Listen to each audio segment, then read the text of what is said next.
பூமி ஒரு நிலையான சுழற்சியிலே சூரியனை சுற்றுவது கிடையாது. சற்று ஒரு 20 நிமிஷம் டிஃப்ரென்ஸ் இருக்கும்.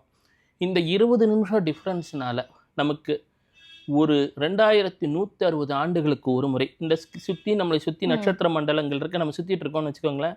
2160 ஆண்டுகளுக்கு ஒரு முறை நமக்கு எங்கே மேஷம் ராசி இருந்ததோ அந்த மேஷம் ராசி முன்னாள் மீன ராசி இருந்த இடத்துக்கு மாறிடும். அதாவது சுத்துறதுனால மேஷம் இருந்த இடத்துல மீனம் போயிடும், மீனம் போன இடத்துல மேஷம் வந்துடும். அப்படி ஒரு இது மாதிரி தான் சுற்றிட்டு இருக்கிற ஸ்க்ரீன் மாதிரி தான் நாம் நடுவில் சுற்றிட்டு இருக்கோம்.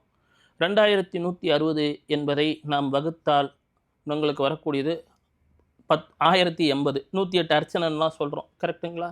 அப்போது மீனத்தில் அந்த இடம் வந்த பொழுது நாம் கடல்சார் பிரயாணங்களை மேற்கொண்டோம். இப்பொழுது கும்பத்துக்கிட்ட அப்படியே அலைன் ஆகும். கும்பத்துக்கிட்ட அலைன் ஆகும்போது நாம் என்ன செய்வோம்? கடல்சார் பிரயாணங்கள் இருக்காது. கும்பம் என்பது ஸ்பேஸ் கிராஃப்ட்னு வச்சுக்கோங்க, வேற்று கிரகத்துக்கெல்லாம் சுற்றுறோம்னு வச்சுக்கோங்க. அப்போ மக்களுடைய வாழ்க்கை அடுத்த கட்டத்தை நோக்கி நகர்ந்து கொண்டே இருக்கிறது. இந்த வாழ்க்கை என்பது வானத்தில் நார்த்து போல் அப்படின்னு ஒன்று இருக்குது, வடதுருவம்னு. அந்த நார்த்து போல், நார்த்து ஸ்டார், இதுதான் வந்து என்னென்னா அடுத்தது அபிஜித் நட்சத்திரமாக வரக்கூடிய நட்சத்திர கூட்டம் அங்கே வந்துடும்.